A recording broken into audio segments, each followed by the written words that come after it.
अवश्य ही मुक्त होके रहेगा, अवश्य ही सब बंधनों से छूट जाएगा। अब इसमें कभी कभी हमारे जीवन में बहुत रुकावटें भी आती है। कई बार संबंधियों का मुंह भी देखना पड़ता है, कोई हमसे नाराज है, कोई हमारे को दुखी करने की कोशिश कर रहा है, आगे बढ़ने नहीं दे रहा है। लेकिन जब सच्ची लगन है तो पर्वत भी धूल है और कांटे भी फूल है। जो हालत आती है वो हमको और भी चमका के जाती है, क्योंकि उस वक्त तुम्हारे अंदर के प्रेम का पता चलेगा कि कितना तुम्हारा प्रेम है और तुम कितना इस राह पर आगे बढ़ने के लिए तड़प हो रही है। जैसे मछली को पानी से निकालते हैं तो वो तड़पती है, उसको वापस पानी में डाल देते हैं, ये मर जाएगी अगर उसको जीवित रखना है। तो इसी तरह से जब हमारे अंदर में भी ऐसी लगन, ऐसी तड़प पैदा हो जाती है तो परमात्मा को भी बाध्य होके हमारे राह के सब रोड़े हटाने पड़ते हैं। पर यह बात एक अलग है, किसी को इसी बात में कई वर्ष लग जाते हैं और किसी का जल्दी हो जाता है। किसी की परिस्थितियां शुरू से ही बहुत सुलभ है और किसी के आगे शुरू से ही बहुत रुकावटें आती है। कभी देह की भी आ सकती है, कभी मन की भी आ सकती है, कभी कुटुंब की भी आ सकती है। तो जब तक तुम्हारी देह ठीक है, तुम अपने इस राह के लिए तीव्र पुरुषार्थ करो। बोला देव देव आलसी पुकारे। जो आलसी व्यक्ति है वो बोलता है मेरे तो भाग्य में ही नहीं है भगवान। देव माना प्रारब्ध, तो वो प्रारब्ध पर रख के और फिर पुरुषार्थहीन हो जाता है कि जब मेरे को आके भगवान यहां से निकालेंगे तब मैं निकलूंगा। अभी कोई मनुष्य पानी में गिरा भी है या दलदल में फंसा भी है, तो जब उसको कोई और व्यक्ति ऐसे निकाल रहा है तो वो अपना भी बल लगाता है। केवल एक के बल से काम नहीं चलेगा, उसको अपना बल भी लगाना पड़ता है। तो यहाँ पर अपने बल का मतलब है अपनी लगन, अपने अंदर में माया के प्रति वैराग्य। और मेरे ख्याल से तो ये सब परिस्थितियां और भी सिखा के जाती है और भी अंदर से अनुभव करा के जाती है कि को काहू को नहीं। जैसे सच्चा प्रेम किसको बोलते हैं? बोला जिसमें तुम अगले की खुशी देखो कि तेरी खुशी अब खुशी है मेरी, तेरी हंसी अब हंसी है मेरी। पर संसार में कोई एक दूसरे से ऐसा प्रेम नहीं करता है जो उसकी खुशी में खुश रह सके। हर एक सोचता है मुझे इसमें से कैसे खुशी मिले, मेरे इसमें से कैसे स्वार्थ पूरे हों, मेरे काम की नहीं तो इसको हटा दो। जो चीज मेरे काम की नहीं बची, मुझे माया में साथ नहीं देती है, जो मेरे साथ हर समय नहीं रहना पसंद करती है, तो इसको छोड़ ही दो। तो कोई भी एक दूसरे के इस राह पर खास तौर से खुशी में कम खुश होते हैं। माया में जाओगे वहां सारी दुनिया तुमको साथ देती है। आज एक लड़के लड़की का भी प्यार हो जाता है समझो, तो आखिर घर वाले सोचते हैं चलो नहीं है हमारी जात का, नहीं है कोई का, अब करनी तो है ये शादी, मान लेते हैं और फिर अरेंज करके धन भी खर्च करते हैं और शादी भी कराते हैं। ऐसे ही भाग जाएगी लड़की तो हमारा नाम खराब हो जाएगा, तो उस रास्ते पर भी साथ दे देते हैं। फिर हम देखते हैं नौकरी पर जा रहा है कोई, तो भी घर वाले सहयोग देते हैं। कभी तो पति भी इतनी हेल्प करता है किचन में भी आकर के बोलता है अच्छा अच्छा मैं तुमको ये काम करवा देता हूँ, तुमको भी नौकरी पर जाना है, चाय मैं बना देता हूँ, बच्चों को मैं देख लेता हूँ, फलाना काम कर लेता हूँ। तो माया के कार्यों में तो अधिकतर मोस्टली वो साथ दे देते हैं, लेकिन परमात्मा की राह के लिए कोई विरला है जो सहयोग दे। नहीं तो जो भी इस राह पर बढ़ा है उसको कठिनाइयों का सामना करना पड़ता है, उसके आगे अपोजिशन होती है, लेकिन हम उसमें से भी फायदा निकालते हैं कि अपोजिशन से भी हमारी पोजीशन बनती है। अंदर से वैराग्य पक्का होता है, अंदर से मन माया से हटता जाता है। जितना भी हमारे विरुद्ध कोई चलते हैं, बोला जैसे पतंग को उड़ने के लिए अपोजिट हवा चाहिए, बरखलाफ, तो पतंग और भी ऊंची उड़ती है। पार्लियामेंट में सामने की पार्टी अपोजिट चलती है तो उससे और बल मिलता है। जितना संघर्ष से पत्थर घिस घिस के नीचे गिरता है, शिवलिंग बन जाता है, पूजनीय बन जाता है।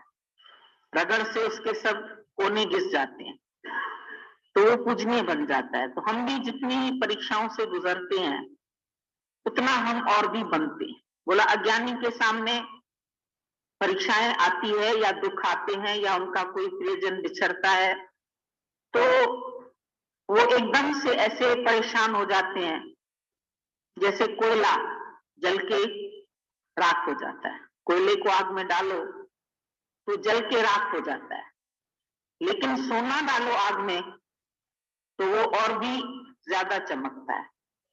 लोहे को डालो तो वो फौलाद बन जाता है। तो जिज्ञासु के सामने जब परीक्षा आती है तो और फौलादी सीना बना लेता है। फिर ज्ञान के बाद जितनी परीक्षाएं आती है तो उसमें और भी चमक पैदा होती है। जितनी वो परीक्षाएं देता है उतना उसको बल मिलता है एक क्लास और ऊंचे उठे। परीक्षा आई, मुझे अंदर में क्या हुआ, क्या अनुभव हुआ, क्या मेरी लगन कम हुई या और भी बढ़ गई, मेरा प्रेम परमात्मा से और भी बढ़ गया, क्योंकि समझ में जाचे को संसारा, मतलब जा साथी सबई मतलब जो प्यारा। समझ में आ जाती है बात, अंदर ही अंदर से मन उनसे हटता चला जाता है। कभी कभी गुरु के वचनों से नहीं हटता है, अंदर छिपा हुआ मोह रह जाता है, कामना रह जाती है, लोभ रह जाता है, इच्छा रह जाती है, बहुत सारी। लेकिन जैसे जैसे वो हमारे से उल्टे चलते हैं या ऐसी परिस्थितियां बना देते हैं तो मन अपने आप उनको छोड़ने लगता है, आसक्तियां हमारी छूटने लगती है। परीक्षाएं आती है, कभी धन चला गया, कभी कोई हालत आ गई, कभी अपमान हो गया, तो उसमें तुमको अपने को जांचने का भी मौका मिलता है कि तुम अपने अंदर जांचो तो सही कि अपमान हुआ तो तुम्हें कैसा लगा। इज्जत में तो तुम बहुत खुश होते हो, पर बेइज्जती में तुमको बुरा क्यों लगता है। जितनी खुशी से हम किसी के प्रेम के वचन स्वीकार करते हैं उतनी ही खुशी से हम क्यों नहीं उसके गालियों को भी सह लेते हैं, क्योंकि परमात्मा की तरफ से आती है, हर हालत परमात्मा की तरफ से आती है, इसलिए मेरे को बहुत अच्छी लगती है ताडो तो बने। पर ऐसा भी नहीं है कि परिस्थितियां आने पर तुम झुक के, कभी कभी हम लोग नम्रता बोलते हैं तो इतने ही नम्र हो जाओ, इतने ही झुक जाओ जो अगले तुमको दबा दें हमेशा के लिए, तो उसमें भी तुम्हारी खुशी ऐसे प्रकट नहीं होगी। पर जितनी लहर बड़ी आवे उतना बड़ा जंप। जो सागर में नहाने जाते हैं तो तैरना भी सीखते हैं, और जंप देना, जैसे किनारे खड़े हैं तो जंप दो और अपना पांव जो है वो बालू में पक्का। अगर पक्का नहीं होगा तो लहर तुमको घसीट के ले जाएगी। तो संसार की लहरों में ऐसा भी नहीं हम बह जाएं, दुनिया वाले हमको अपने अनुसार अपने अनुकूल बना लें और हम उनके साथ वैसे हो जाएं, तो फिर इधर गुरु की हुई सारी मेहनत हमारी बेकार हो जाएगी। जो हमने इतनी मेहनत गुरु से ली वो किस लिए ली। भले ही गुरु हमसे और कुछ पदार्थ नहीं मांगता है, कोई चीज नहीं मांगता है, लेकिन हमारा फर्ज क्या बनता है कि कम से कम हम उसको जैसे वो जीवन चाहता है ऐसी जीवन अपनी बना के तो दिखाएं, अपने मन को मोड़ के तो दिखाएं, अपना अहंकार मिटा के तो दिखाएं, उसको निकल के ऐसा कार्य जो गुरु हमारे द्वारा चाहता है कि तुम आए हो इस दर पे, तो तुम ये इसी कार्य में लग जाओ। और काज तेरे कितने न काम, मिल साध संगत भज केवल नाम। जैसे अभी भी इन्होंने पूछा, क्या लक्ष्य केवल एक ही है? एक ही रखना पड़ता है। संसार में भी तुम एक ही लक्ष्य रख के चलते हैं। कोई डॉक्टरी पढ़ रहा है तो डॉक्टरी पढ़ रहा है, इंजीनियरिंग कर रहा है तो इंजीनियरिंग, दोनों में जाकर के एक साथ नहीं काम कर सकेगा, उसकी बुद्धि दो तरफी हो जाएगी। इसी तरह से जब तुम इस राह पर आए हो तो तुम्हारा अंदर का लक्ष्य तो एक ही है। अगर इधर आने के बाद भी तुम मन माया में भटकाते हो तो तुम्हारा समय ही नष्ट हो जाता है। और हमको मालूम है, कोई भी काम जब हम उठाते हैं हाथ में तो इतना बिजी कर देता है हमको कि फिर हमको सच के लिए समय नहीं बचेगा। कई लोग हमारे पास आते हैं, हमको थोड़ा पैसा कम है, हम अच्छा बुटीक खोल लें, बोलते खोल लो, चलो तुम्हारे पास कम है, तुमको परेशानी होती है, खोलो। उसी का ही रूप बन जाती है। सारा दिन जाना है, खरीदारी करनी है, हिसाब किताब लिखना है, लोगों को देना है, फिर उनको बुलाना है अपने पास, फिर उनसे बकबक करनी है, तब जाके तुम्हारी दो चार चीजें सेल होगी और थोड़ा सा तुमको धन मिल जाएगा। पर अगर तुम्हारा लक्ष्य परमात्मा है और तुम्हारे पास इतना है कि तुम उसके ब्याज से खा सकते हो दाल रोटी, भले तुम अमीरी से नहीं रह सकते हो, भले ठाट बाट से नहीं रह सकते हो, पर दाल रोटी तो खा ही सकते हो। बोले हाँ, इतना तो खा सकते हैं, लेकिन ऐसे जैसे हम चाहते हैं बहुत अच्छी जीवन बने, हर चीज हमारे पास हो, वो नहीं हो पाती। तो इस राह के लिए फिर कुछ तो कुर्बानी देनी पड़ती है।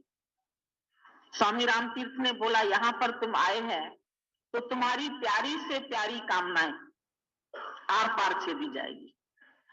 ऐसा नहीं कि एक तरफ तो तुम कामना के दास बने रहो और एक तरफ तुम विश्व के स्वामी बनो। दो चीज, एक स्वामित्व है, एक गुलामी है। और माया ऐसे ही नहीं मिलेगी, माया अपनी गुलामी करा के फिर मिलती। जो भी माया में जाते होंगे वो अपने अनुभव से इस बात को देखे, हमारे कहने से नहीं, लेकिन तुम अपना अनुभव करके देखो वो तुम्हारा कितना समय ले लेता है। नहीं लग्जरियस लाइफ तुम्हारी बनेगी, ठीक है, कोई बात नहीं है, लेकिन हम सूखे चने चबाएंगे और एक को ब्रह्म खाएंगे। हम गाली ताना खाएंगे पर गुरु परवारी जाएंगे। हम भूखे पड़े सो जाएंगे, ज्यादा में ज्यादा हमारे पास ड्रेसेस कम होंगी, कम पहनेंगे, हमारे पास बहुत ज्यादा सामान नहीं होगा घर में, अच्छा है संभालने से छूट गए, करना ही क्या है मेरे को ज्यादा ज्यादा रख के शोबाजी। आजकल तो जिसके घर में जाओ पैसा अधिक है। यदि आत्मा का रस नहीं पी रहे हो तो बहुत घाटे में रह रहे हो। भगवान ने हमें इतनी बड़ी जिंदगी दी और हमने उसे क्या दिया? 2 घंटे भी उसे नहीं दिए जिसमें उसका स्मरण कर ले, थोड़ी बहुत भक्ति की तो उसमें भी उससे मांगते रहे। परंतु ब्रह्मज्ञानी उससे कुछ नहीं मांगता, वो तो प्रभु से कहता है, प्रभु तुम ही मेरे हो जाओ। इस अंतर को समझना। आत्म रस के पीने वाले रस तो पिला दे। गुरु के पास आओ तो हमेशा यही स्तुति करनी चाहिए, हे गुरुदेव, तुम जो आत्मा का रस पीते हो, जो ज्ञान का रस पीते हो, वही रस मुझे पिलाओ। यदि आत्म रस नहीं पी रहे हो तो तुम बहुत घाटे में रह रहे हो। और देखो कितना घाटा हम लोग अपना करते रहते हैं, इतनी अच्छी अच्छी वाणियां होती हैं, वो निकल जाती हैं, रोज सुनने के बाद भी नहीं असर हो रहा अंदर वाले के ऊपर। यानी अंतःकरण हमने ऐसा बना रखा है, ऐसे पूरी तरह समर्पित नहीं होता, पूरी तरह गुरु से नहीं जुड़ता है, बस बाहर का ही सोच समझते रहते हैं, सत्संग में भी आना जाना, उससे लाभ नहीं मिलता है। एक आता है गुरु की बात पकड़ करके अपनी आत्मा के रस, अभी आत्मा के बिना हर बात को वो ना करता है, छुड़ाता है अपने आप, फ्री करता है अपने को अंदर से। तो भगवान ने हमें इतनी बड़ी जिंदगी दी और हमने उसे क्या दिया? हमेशा ये प्रश्न अंदर वाले को ऐसे अंदर में भावना बनी रहनी चाहिए। इस परमात्मा ने इतना कुछ दिया है, हम देखो उसे पलट करके क्या दे रहे हैं। सारी कायनात रच करके इतनी सुंदर जिंदगी दे करके भी उसने कहीं मैं नहीं की हुई है। और मनुष्य थोड़ा सा भी कुछ करके मैं करने लगता है। तो क्या हमने उसको 2 घंटे भी दिए उसको शुक्राने करने के लिए? तो शुक्र है गुरु हमको प्रेरणा देकर खींच करके बैठालता है, फिर इस काम में लगाता है। बाकी जाके दुनिया वालों को देख करके आप किसी को परमात्मा का शुक्राना करने के लिए उसके शुक्रदाई करने के लिए कोई समय रहता है? देखा करो, अपना अनुभव खुद बनाओ, खुद अपने अनुभव से सीखो। पूजा भी करते थे तो कितनी देर मन लगता था परमात्मा, कितनी देर जाता है, थकता रहता है। माला कर में फिरे और जी फिरे मुख माए, पर मनवा दया दृष्टि फिरे, वो 10 दिशाओं में जाता है।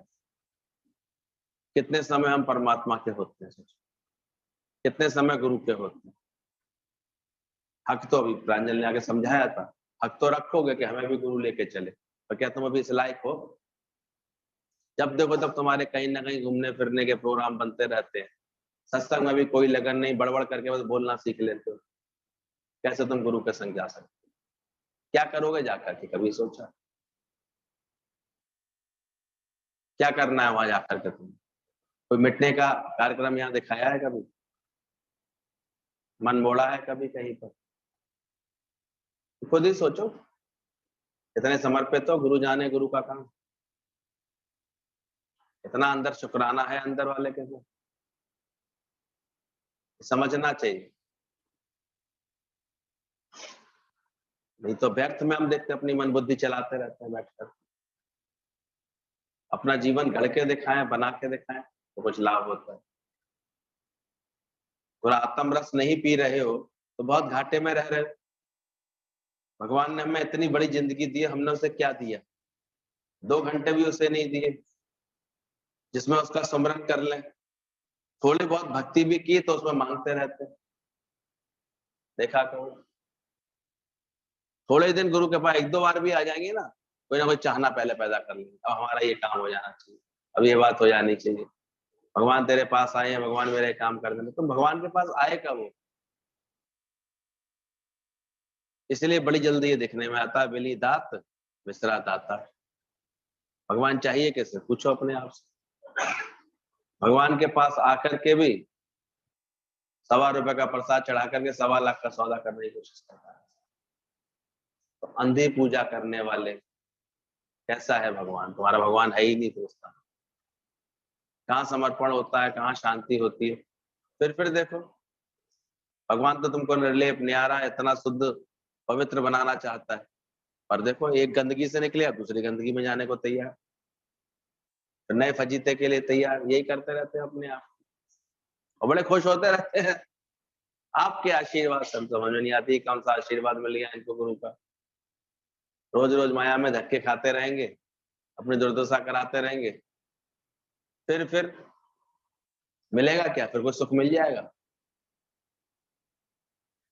तुम तो गुरु से नजर भी नहीं ले सकते, वहां क्या मिलेगा तुम्हें बेकरारी के सिवा, इंतजारी के सिवा मिल क्या सकता?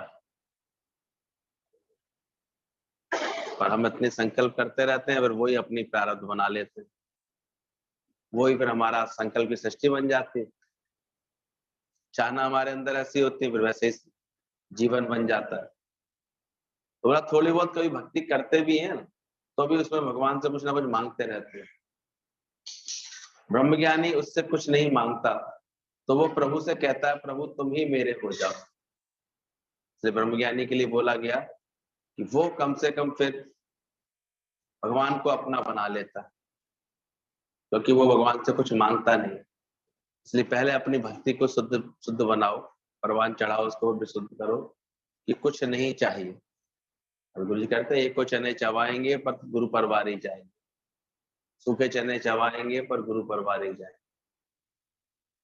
क्यों? गुरु चाहता है तुम्हारे मन से सारी माया हट जाए, मन की माया हटाना चाहता है। बाहर तो जो कदाचित होगी तुम्हारी प्रारब्ध वो मिल भी जाएगी तुम्हें आकर, पर तुम इधर इच्छा वाले ना रहो, तुम उसको चाहना वाले ना रहो। जब ऐसा मन बनता है तभी भगवान का मिलने का आभास होता, नहीं तो होता नहीं, मिलता ही नहीं भगवान। ये तो भगवान ने बड़ी अच्छी सेटिंग कर रखी है। वो बाहर से बच्चा रोता है, माँ तुरंत उसे खिलौना पकड़ा देती है, वो चुप हो गया, उसकी गोदी नहीं मिलेगी उसको माँ की। कब मिलती है उसको माँ की गोदी?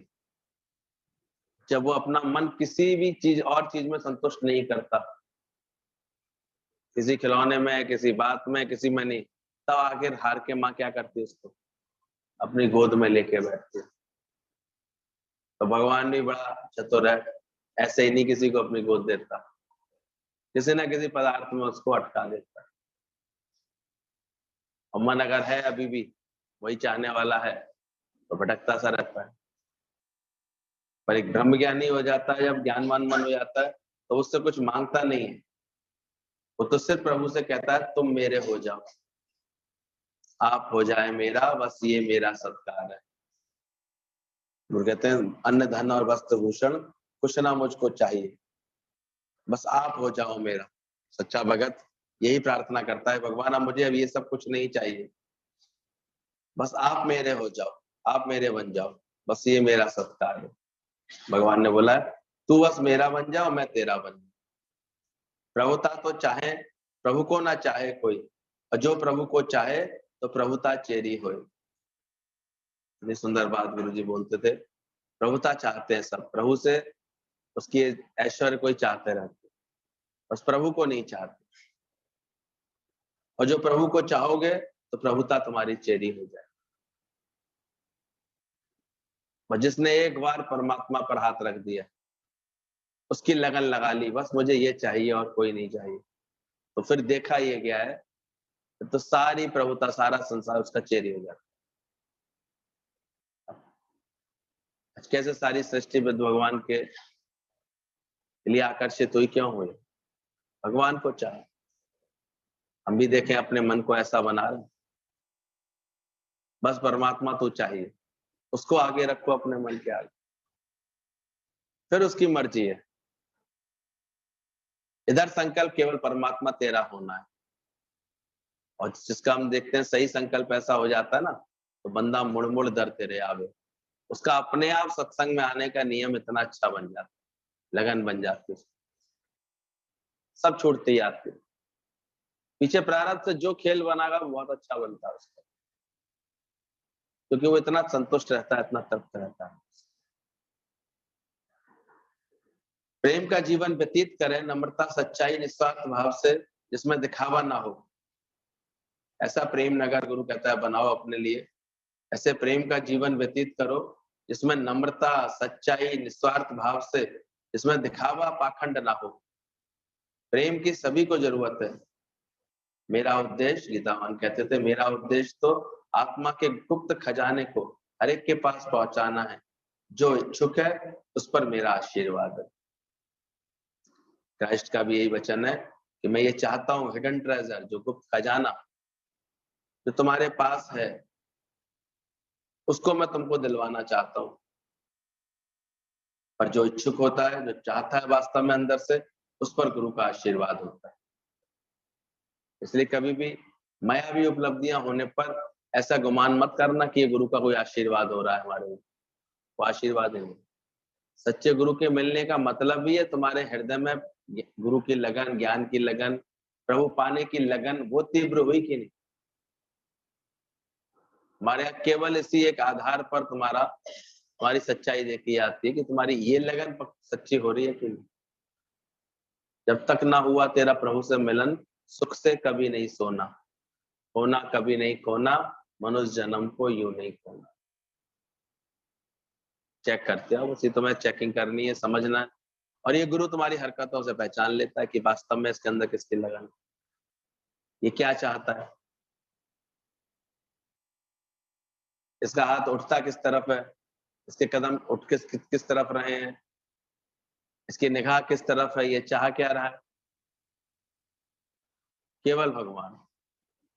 विशुद्ध भक्ति भी यही है, निष्काम कर्म योग भी यही है, ज्ञान योग भी यही है। जब एकमात्र प्राप्त करने योग्य अगर कुछ वस्तु रह जाए तो परमात्मा।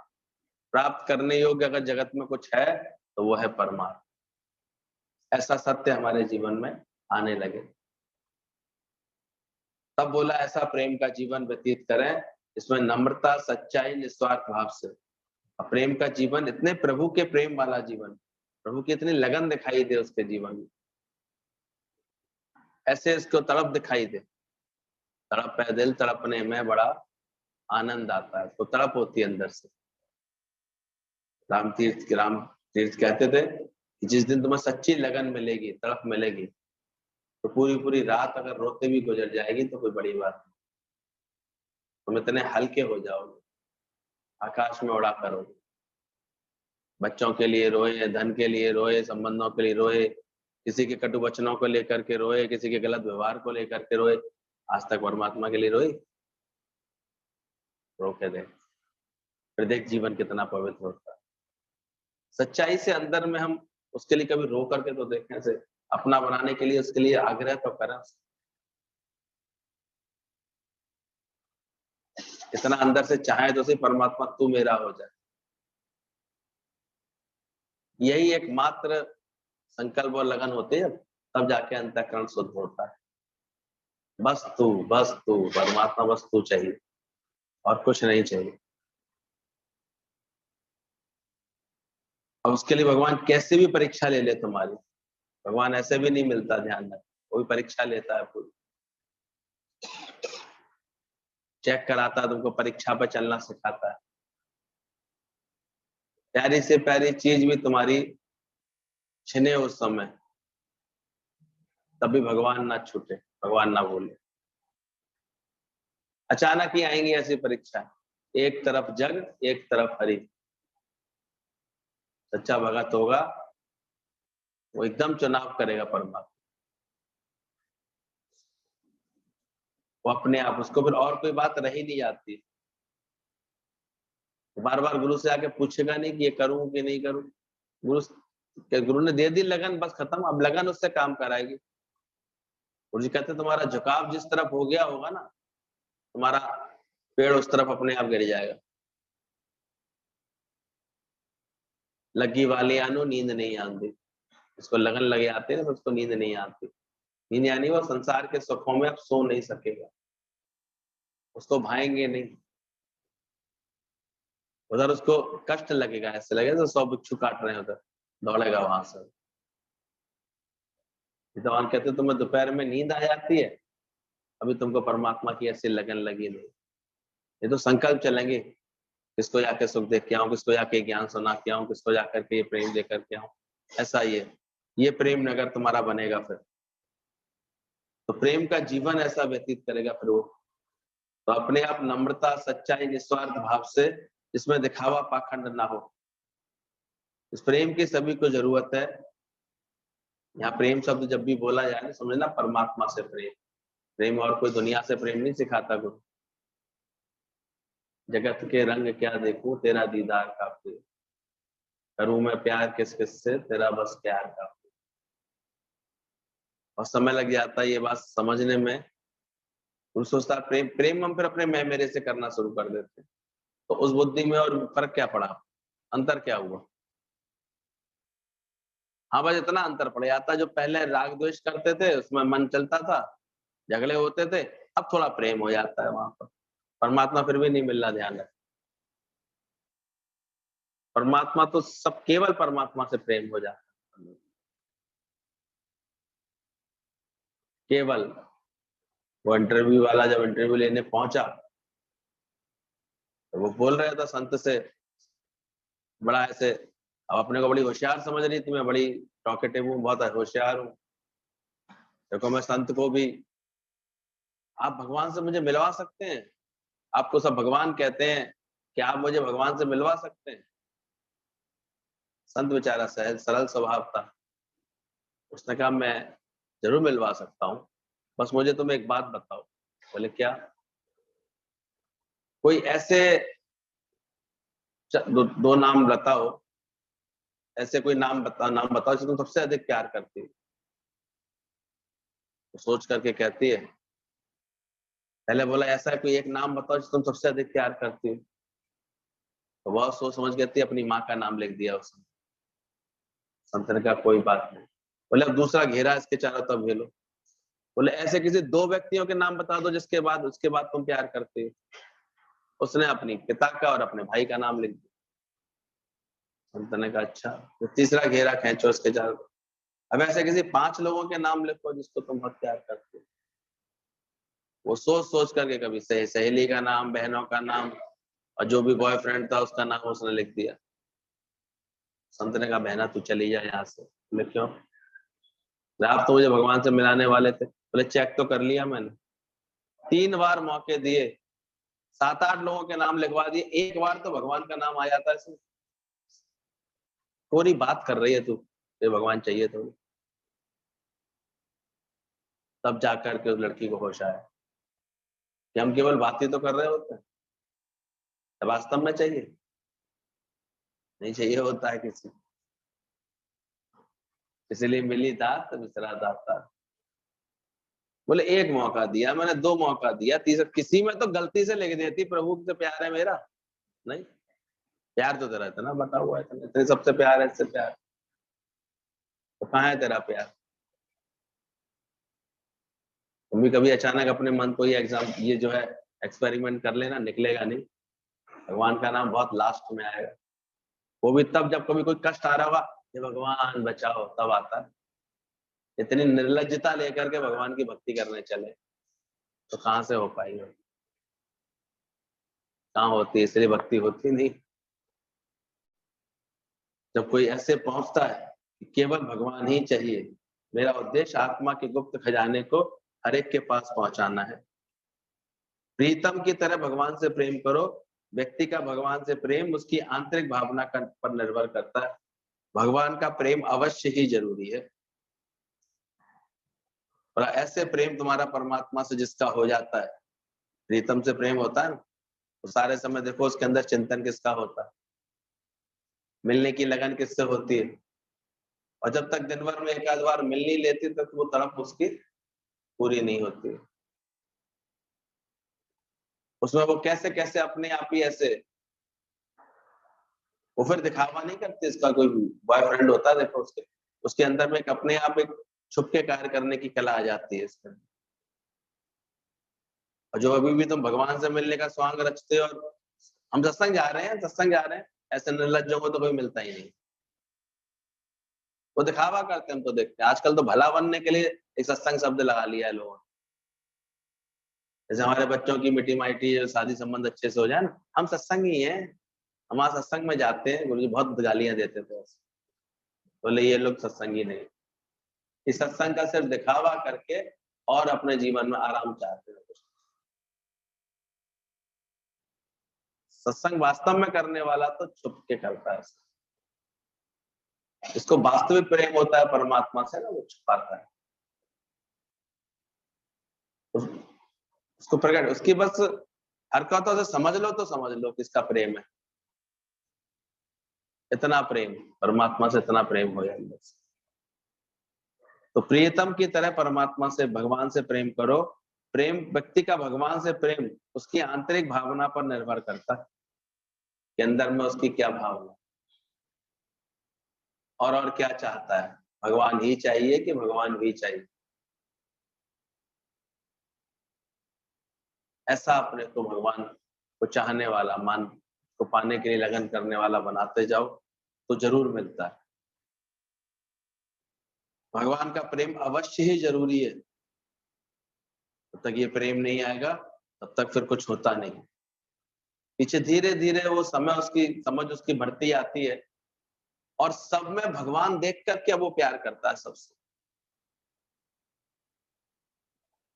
अभी तो नाम रूप देख के, स्वार्थ देख के प्यार करते हैं, इसलिए वो प्यार कभी भी राग और द्वेष में बदल जाता है। जरा कोई बात ना माने, तुम्हारे मन जैसे नहीं करे तो द्वेष होने लगता है। पहले देखा है, हैव यू सीन गॉड? भगवान देखा, जर्रे जर्रे में व्याप्त है उसको देखा। फिर क्या तुमने केवल भगवान से प्रेम किया? अब किसी के अंदर बैठे सिर्फ भगवान से प्रेम करोगे ना, तो फिर अपने आप ही तुमको कोई स्वार्थ नहीं जागृत होगा अंदर। क्या मांगो? वो जो परम तत्व आत्मा है उसके अंदर मेरा सिर्फ उससे प्रेम है। आत्मा पश्यंती आत्मा, मैं वो आत्म स्वरूप हूँ, अरे वही आत्म स्वरूप, फिर कोई और दूसरा भाव नहीं आएगा। अब सोचो, भले कहने को शादी हुई गीता भगवान की श्याम भगवान से, लेकिन इतना दिव्य प्रेम था उनके अंदर में, ऐसा प्रेम था कि एक बार भी मन इस आकर्षण में नहीं गया कि ये कोई पुरुष होता है, कोई स्त्री होता है। सब बात इतना प्रभु के प्रेम का एक मिसाल बन के रह गया। आज एक अमर बन गया है जोड़ा। कोई दूसरा हो पाता है ऐसा? नहीं बन सकता कोई।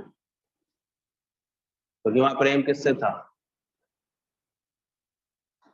अंदर बैठे सिर्फ परमात्मा से, और बाहर से तो सिर्फ यही संकल्प था, इस भगत का भी उद्धार होना। दूसरा कोई संकल्प नहीं। वैसे हमारे गुरुजनों के आदर्श, जरूरत ही नहीं रह जाती इसका, परमात्मा से सही प्रेम हो जाता ना जगत की किसी चीज की। ये गुरु मिल गया तो गुरु को बस जरूरत ही नहीं रह जाती, गुरु ऐसे प्रेम में हमारे मन को डाल देता है। क्या मांगो कछु फिरना है। हम तो उल्टा, अभी ये काम पूरा करा है, अभी ये बात पूरी करा है, अभी यहाँ घूमा है, ये फिरा है, ये जरूरी है, ये करना है। बाकी पीछे भगवान आएंगे, चिंता नहीं करो, आएंगे। पिछाड़ी में कहाँ पहुंचा देता भगवान को। ऐसे ही टालते टालते टालते टालते हालत ऐसी हो जाती है। ये आसक्ति छूटती थोड़ी है। वो व्यक्ति कहता जरूर था, भगवान मुझे उठा ले, भगवान मुझे उठा ले, बड़ी उम्र हो गई थी। तो नारद जी को लगा कि मैं भगवान के पास जीते जी ले चलूं, उसकी इतनी इच्छा है। भगवान को कहे, बोले भगवान को जीते जी आपके पास नहीं आना चाहता। भगवान कहते कोई आना ही नहीं चाहता है। बोले इतना सब लोग आपको याद करते हैं, प्रार्थना करते हैं, इतनी पूजा पाठ करते हैं, बोले लेके आ जाओ किसी को भी जीते जी, कोई आने को तैयार हो तो। अब नारद जी कहा है कि मैं लेके आऊंगा, अब उन्हें देखिए किसी को भी कहे चल रहे भगवान के पास, सब मना कर दे, ऐसे कैसे, अभी तो काम है, अभी ये बात, कोई जाता ही नहीं था। वो व्यक्ति बार बार कहता भी था। नारद जी उसके बाद पहुंच गए, बोले बाबा तुम तो चलो, कम से कम तुम जीते जी भगवान के पास ले आ रहा हूँ। कहता नारद जी अब मेरे पीछे ही क्यों पड़ गए,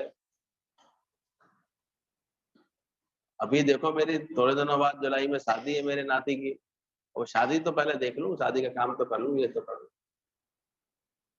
बड़ी जल्दी इसमें ही मन डूब जाता है। आखिर नारद जी को लगा कि मैं तो उसको इतना अच्छा मौका देने आया था, इसके जीते जी भगवान से मिलाकर के एक करना चाह रहा था इसको, और देखो ये टाल गया। तो थोड़े दिनों बाद भगवान नारद जी फिर उसके पास आए लौट करके, चलो शायद अब इसका मूड चेंज हो गया। कहता है अभी तो शादी हुई है और नाती पत्ती की शक्ल देख लूं, अभी अभी आप मेरे पास आ गए थे। फिर नारद जी भूल गए, तो 2-4 साल बाद आए तो देखा वो मर चुका था। उम्र तो उसकी जितनी थी इतनी पूरी हो गई। नारद जी को बड़ा अफसोस हुआ, मैं तो जीते जी इसको ले आने के लिए आ रहा था, इस अभागे को देखो ये जा ही नहीं पाया। बोले चलो अब भी इसकी मुक्ति करा दो, कहाँ पर है देखो जरा। तो देखा तो उसी घर में घोड़ा बन के खड़ा हुआ था। नारद जी ने कहा घोड़ा बन गया, अब तो चल मेरे साथ। नारद जी मेरे ही पीछे क्यों पड़े आते,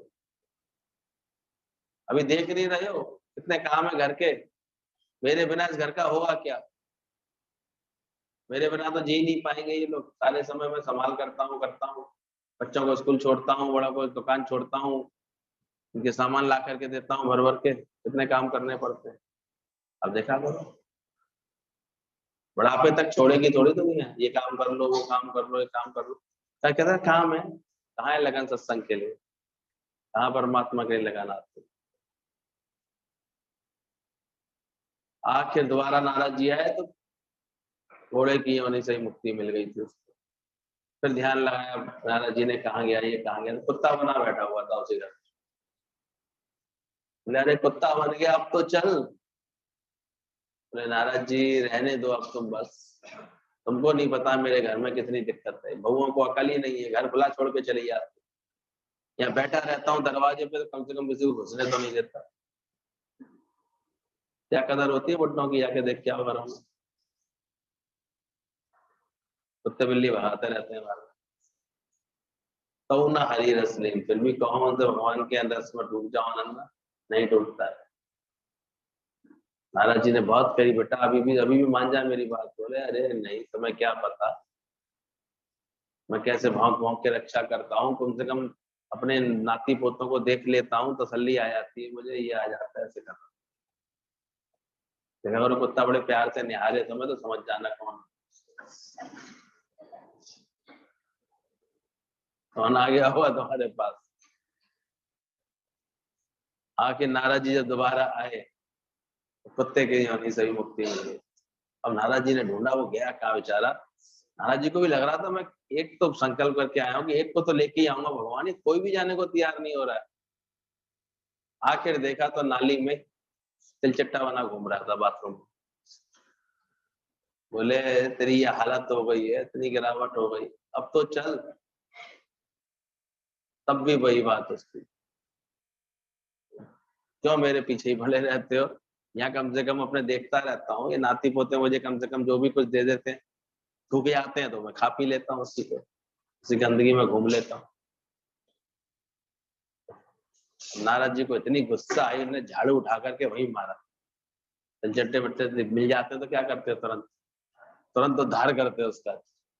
मारा इसको, मार के उद्धार किया। मर साले, तू यहीं मर, तू भगवान के पास जाने के लायक ही नहीं। तो ध्यान रखना, आसक्तियां ममता जगत की, ये मन ऐसा ऐसे दुर्दशा कराने वाले हैं, हर एक की कराते हैं, किसी को छोड़ते नहीं है। तो जीते जी कोई गुरु की बात समझ करके ऐसे मुख मोड़ ले, मन अपना मोड़ ले, तो ध्यान रखना जो इच्छुक है उसी को मेरा आशीर्वाद होता है। इसलिए प्रीतम की तरह भगवान से प्रेम करो।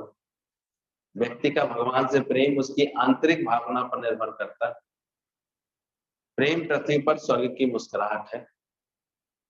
इसलिए देखो, जिन्होंने भी परमात्मा से प्रेम किया है, उन्होंने ही सृष्टि को इतना सुंदर बनाया।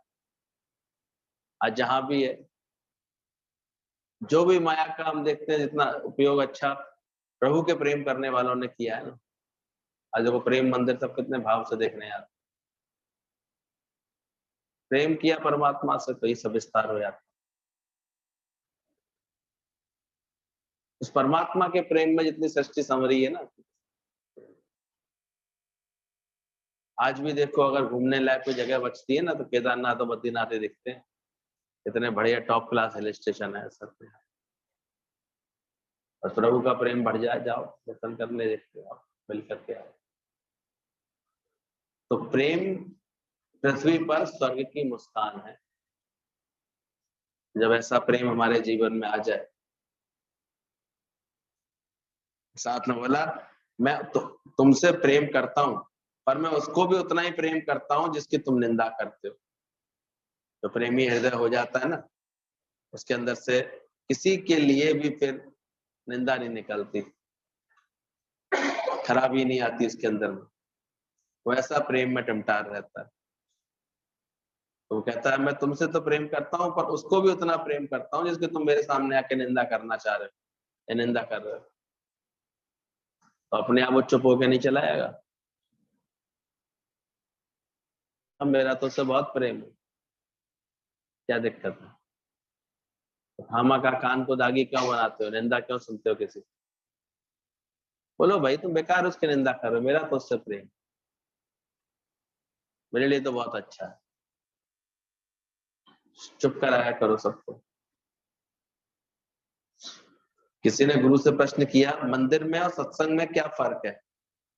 गुरुजी बोले, मंदिर में जाकर के मांगते हैं, इच्छाएं और बढ़ जाती है तुम्हारी मांगते मांगते, और सत्संग में गुरु इच्छा ही खत्म करा देता है। ये अंतर समझ में आ रहा है मंदिर और सत्संग। यहाँ आ रहे हो तो क्या हो रहा है, और मंदिर जाते हो तो क्या होता है। क्या होता है, मंदिर में जाते हो तो इच्छाएं और बढ़ जाती है, परंतु सत्संग में गुरु इच्छा ही खत्म करा देता है, इच्छा बचती नहीं। शरीर का आना जाना सत्संग में, ये तो शरीर के प्रारब्ध के अनुसार मिलेगा, किंतु गुरु के वचन जीवन में लगाने से उद्धार अवश्य ही होगा। भगवान कहते थे, आना जाना तो शरीर का सत्संग में, इस शरीर की जो प्रारब्ध है उसके अनुसार मिलेगा, और गुरु का वचन तुम तो हर जगह है, हर जहां भी हो वहां जीवन में लगा सकते हो। उससे तुम्हारा उद्धार ना हो ऐसा नहीं। तुम अचाहा हो जाओ, सच को जान लो, सच से प्रेम करो, देखो तुम्हारा उद्धार हो जाए। दुनिया की घर वालों की परवरिश में लगे पड़े हैं, अपने मन की परवरिश कब करोगे भाई? इसे कब सुधारोगे? देखा करो सारे समय इन्हीं बातों का बहाना रहता है, ये देखना है, यहाँ जानना है, ये करना है, और अपने मन की परवरिश कब करेंगे? थाली मिले या गाली मिले, दोनों ही स्वीकार हैं तो जीवन बनेगा। ध्यान रखना, कहीं प्यार से थाली भी मिलेगी तो कहीं प्यारी प्यारी गालियां भी मिलेंगी। यानी सम रिसीव मी, सम रिजेक्ट मी। और जो प्रेमी होगा उसे दोनों ही स्वीकार है, और जो दोनों बातों को स्वीकार करेगा अपने जीवन में, उसी का जीवन बन जाएगा। इस राह पर चलते चलते कभी तुम्हें कोई रिजेक्ट भी करेगा, कभी कोई रिसीव भी करेगा। कागजों में पिन लगाते हैं तो वो कागजों को चुभती है। सारे कागजों को एक साथ रखने के लिए क्या करना पड़ता है? पिन अप करना पड़ता है। लेकिन पिन लगाने से वो एक जगह बंद तो जाते हैं, लेकिन पिन जो है उन कागजों को चुभ जाती है। ऐसे ही घर का बड़ा व्यक्ति है जो घर को संभालता है, वो सबको चुभता ही रहता है। ध्यान रखना, इसे सारे समय बड़े मत बने रहो, छोटे बनो, प्यारे प्यार प्यार करने वाले बनो। व्यर्थ में ऐसे बांधने वाले नहीं बनो जो चुभो तुम किसी को। प्यार करके चलो सबके साथ, नहीं तो ये स्थिति बनेगी, तुम तो सोच रहे हो हम घर को बांध के बैठे हैं और चुभते हो तुम फिर सबको। ऐसे तुम्हारा कोई ना कोई आचरण ऐसा होता है तो दूसरों को चुभने लगता है। बोले विषम परिस्थितियां आ जाएं तब भी तुम मुस्कुरा सको। गुरु बोले हम तुम्हें वहां तक पहुंचाना चाहते हैं कि जब तुम्हारी इंद्रियां बस में ना हो और वृद्धावस्था बस में ना हो, वृद्धावस्था जब अपने शरीर से शिकायत ना हो, बस हमें गुरु याद हो, भगवान याद हो, भजन याद हो, तो हम अपनी उनकी कृपा अपने ऊपर महसूस कर सकें और शांति आनंद में रह सकें। अभी 98 ईयर्स के हमारे माँ की जानी यही स्थिति बना करके गए अपने जीवन। बोले गुरु भी चाहता है, तुम ऐसे तुमको बनाना चाहते हैं कि कितनी भी विषम परिस्थिति आ जाए तुम तब भी मुस्कुरा सको। ज्ञान समझ देने से अंतर्मन इतना ऐसे हो जाता है, हालत आए चाहे जैसी, मिट ना पाए मन की मस्ती, तुम मुस्कुरा सको। गुरु बोलते हैं हम तुम्हें वहां पहुंचाना चाहते हैं कि जब तुम्हारी इंद्रियां बस में ना हो, एक समय आएगा बस में नहीं रहेंगी। अब देखा करो, सुसु पोटी भी निकल जाती है बड़ी उम्र पे, ऐसे वो भी बस में नहीं रहती, चाह करके ही बस में नहीं रख सकते इनको। वृद्धावस्था आ जाती है, शरीर ही बस में नहीं रहता है, चाहते तो बैठ सकूं पर बैठ नहीं पाते हो। ये अवस्था आएगी सभी के शरीर पर, जर्जर अवस्था आएगी, वृद्धावस्था आएगी। जब अपने शरीर से, तब भी अपने शरीर से शिकायत ना हो, बस हमें गुरु याद रहे। आज ये स्थिति थी, खटक होती थी, दादा आ गए क्या, इतना मन दादा में लगा लिया था डॉक्टर साहब ने, इतना प्रेम था अंदर में। उस दिन वो अनुभव सुना रही थी, उनकी बेटी गई होगी मीरावान के पास से अभी 7 जून के बाद, तो मीरावान ने ऐसे ही इनको आम दिया था कि जाके पापा जी को देना। तो कहते हैं जैसे उनको आम दिया, मीरावान ने आपको आम दिया, 8 जून को मीरावान का बर्थडे होता है। बोले पापा जी आपने बर्थडे को, जो बर्थडे पर मीरावान से बात नहीं की, वही बस टेबल बजाने लगे, जो टेबल सामने पड़ी थी, happy birthday to you, happy birthday to you, ऐसे करने लगे, हैप्पी बर्थडे मीरा भगवान। बड़ा अच्छा अनुभव लग रहा था उनका सुन करके। बोले फिर जो आम दिया था उसका मैंगो शेक बनाया, वो थोड़ा सा पिया, बिल्कुल बिल्कुल अनकॉन्शियस थे, लेकिन चेतना इतनी थी, बस सुनते थे, बस केवल जो बात कोई बोल रहा होता सुन लेते, शरीर में इतनी भी ताकत थी। लेकिन गुरु से प्रेम इतना था, जिस क्षण उनको, जैसे ही उनको याद दिलाया ना, तो एकदम से कहता है Meera happy birthday to you. मीरावान बोले देखो इधर सजे इधर बजे। तो इतना अब जरूरी थोड़ी गुरु हर समय उसके पास रहेगा, ऐसे शिष्य के पास रहेगा क्या? सब गुरु तो अपनी लीला कर रहा है जहां उसको परमात्मा ने रखा हुआ, लेकिन शिष्य चाहे तो कहीं भी बैठ करके अपने गुरु से जुड़ा रह सकता है, बस उसके अंदर में लगन दिखनी चाहिए, भाव ऐसा चाहिए। और उनके अंतिम यात्रा में भी दादाजी के मंत्रों के साथ जब उनको अंतिम विदाई दी गई तो देखते ही बन रहा था दृश्य। आग की लपटें भी बता रहे थे, इतनी ऊंची ऊंची उठ रही थी, ऐसे लग रहा था कि वो भी ब्रह्म ज्ञानी को पाकर के धन्य हो रही थी अग्नि की लपट। और इसे भजन भाव के साथ विदा किया। तो ध्यान रखना, वृद्धावस्था भी आ जाए, शरीर तो भी शरीर में कोई शिकायत ना हो, बस गुरु याद रहे, भगवान याद हो, भजन याद हो। इतना अंत में केवल भजन भाव करने का शौक था।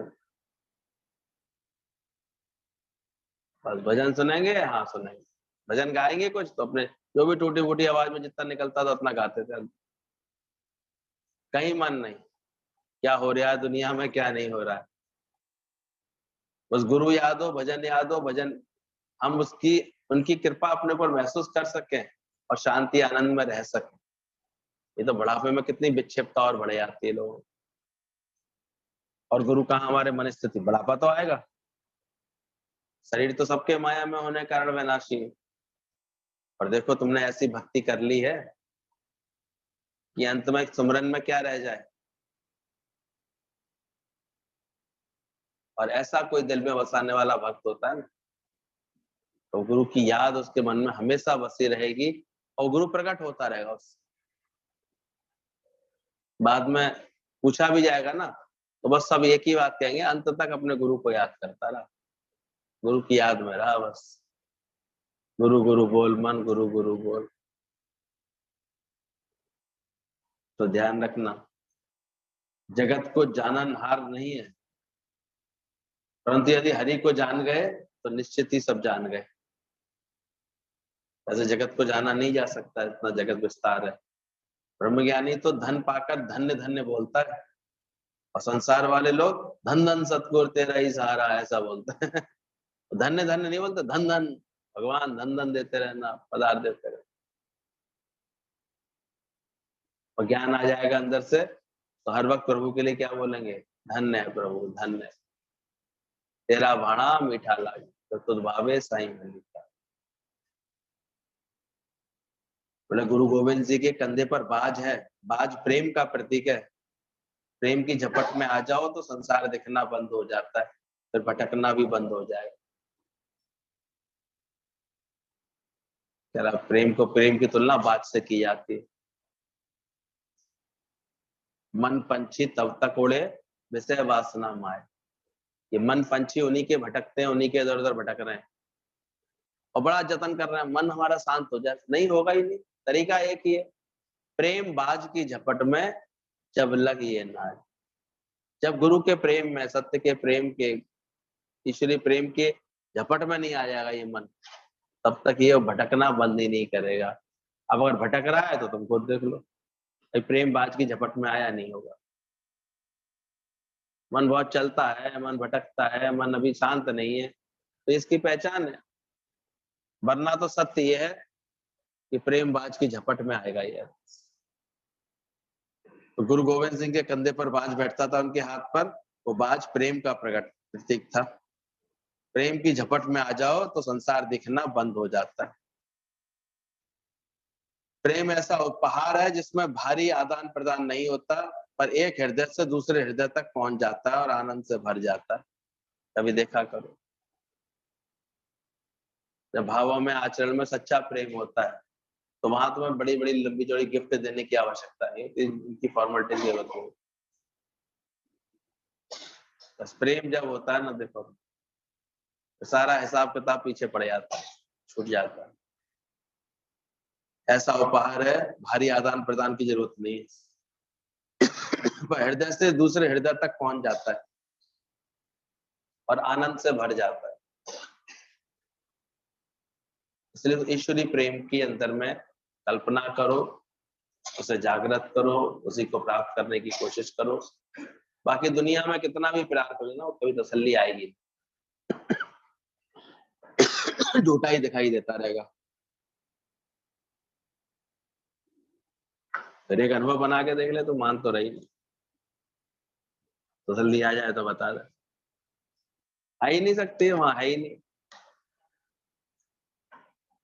इसलिए गुरु ना भूले, ज्ञान ना भूले, परमात्मा की ये लगन ना भूले। ये पहले रख लोगे जीवन में तो हमेशा तृप्ति रहेगी, शांति। दुनिया वाले तो बस यहीं तक समझते हैं, वो कहाँ तुम्हारे मन को परमात्मा के प्रेम में रंगने लगे। मुझे कहते मीराबाई के भजन अच्छे लगेंगे बस सुनने ऊपर से, पर घर की लड़की मीरा बने तो सब लड़ने आए। ये दुनिया की रीत। और जो बनना चाहता है, जिसको अपनी लगन होती है, वो बनता है।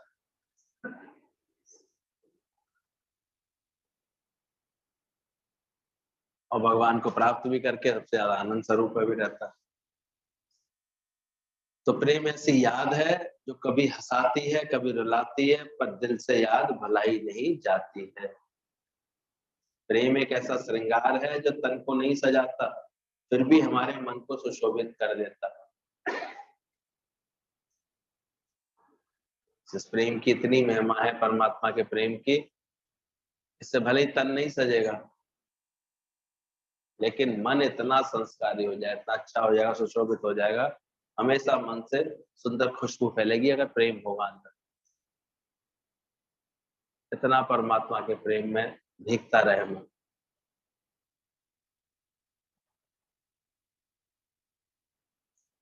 प्रेम की कितनी परिभाषाएं दी गई हैं। ऐसी पगडंडी है जो ईंट पत्थरों से नहीं बनी, फिर भी प्रेमी को प्रीतम तक पहुंचा देती।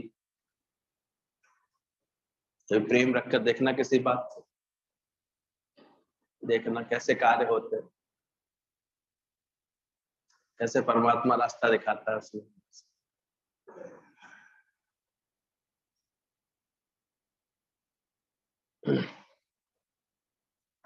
किसी ने पूछा सफलता का रहस्य क्या है? घड़ी पड़ी हुई थी सामने, कैलेंडर रखा हुआ था, हथौड़ा रखा हुआ था, लाठी रखी हुई थी, चाकू रखा हुआ था और बर्फ भी रखी हुई थी।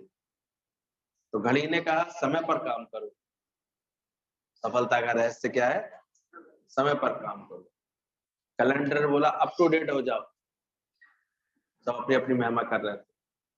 हथौड़ा ने कहा समय पर वार भी करो, हथौड़ा बोला। लाठी बोला अवसर हाथ में लो, लाठी हाथ में ले लो, यानी जो भी अवसर आए वो हाथ में ले लो। चाकू बोला मिलजुल करके रहो, चाकू ने भी अपना संदेश दिया। लेकिन बर्फ ने प्यारा सा संदेश दिया, पिघल जाओ, मिलकर के एक हो जाओ। तो बर्फ को बाद में पुरस्कार मिला।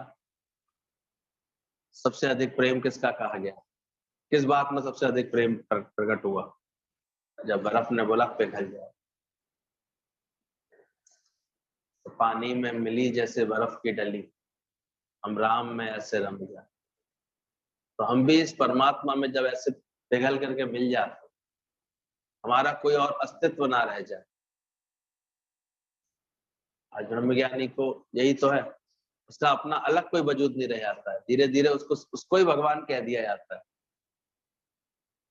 अलग अस्तित्व रहा। उसका प्यार, उसकी बात, उसकी भावना, हर भावना भगवान जैसी हो जाती। तो बर्फ जब पिघल जाती है उसी को पुरस्कार मिलता है। तो प्रेम करते करते करते करते उसका रूप बन जाता है। तो ईश्वरीय प्रेम ऐसा होता है कि वो प्रेम ऐसा बढ़े हमारे अंदर, वो बिल्कुल परमात्मा से मिला करके तुमको एक कर। तुम्हारे प्रेम को पाकर किसी को लगे से भगवान को मिल ली। आज गुरु से मिलते हैं तो क्या महसूस होता है? गुरु क्या मिले? भगवान मिल गए। तो वो प्रेम, निस्वार्थ प्रेम, नम्रता वाला प्रेम, ये समझदारी, इसका ज्ञान से भरा हुआ ये प्रेम जो होता है, इसमें जीव भाव नहीं होता, बाहर का कोई और आकर्षण नहीं होता। तो ऐसा प्रेम करो तो अपने आप जीवन अच्छा बन जाता है। समझ रहे हैं ईश्वरीय प्रेम की महिमा? इसमें नम्रता, सच्चाई, निस्वार्थ भाव से हो, कोई पाखंड ना हो। प्रेम की सभी को जरूरत है और यही सच्चे गुरु का उद्देश्य है, यही हिडन ट्रेजर है, यही प्रेम जो तुम्हारे भीतर है वो बस प्रकट हो जाए। वास्तव में भी तुम्हारा प्रेम किससे है? परमात्मा से। पर भूलवश भूल गए, वैसे भ्रमित हो गए हो कि शायद तुम्हारा जगत में प्रेम है। लेकिन राजकुमारी से बहुत प्यार करता था राजकुमार, तो बहुत उसको प्रिय अच्छी लगती थी, सुंदर दिखती थी।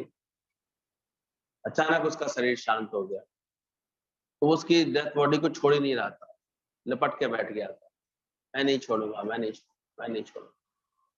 लेकिन धीरे धीरे करके उसमें दुर्गंध आनी शुरू हो गई, वो अकड़ने लगी, काली दिखने लगी, भद्दी दिखने लगी। राजकुमार ने कभी बदसूरत चीज को देखी नहीं थी, तो जैसी बदसूरती आई उसके ऊपर वो चीख करके भागा, और वो चीख करके भागा, कहाँ तो छोड़ नहीं रहा था, कहाँ एकदम से छोड़ करके चीख करके भागा। पर भागते भागते वो आगे एक बुद्ध भगवान का सत्संग हो रहा था, वहां जाके बैठ गए। वहां पहुंचा तो वहां यही प्रसंग चल रहा था, यही बात चल रही थी। बुद्ध भगवान यही बता रहे थे कि सुंदर में सुंदर है परमात्मा, प्रेम करने योग्य है परमात्मा। वो ध्यान से सुनने लगा तो समझ में आया फिर उसको कि वास्तव में तुम जो प्यार करते थे वो परमात्मा से करते थे, और भ्रम से हम क्या समझते हैं, हम किसी व्यक्ति से प्यार कर रहे हैं। दो चार आजकल तो है क्या, दो चार मीठी मीठी बातें फोन पे कर ले, पागल सा हो जाता है मन, हमको देखते लोग। ऐसी भयंकर आई हुई है दिमाग में ऐसी गड़बड़ी लोगों के, दो चार बार बात कर ले, मैसेज दे दे, बस बार बार इसी में ही दिमाग खराब।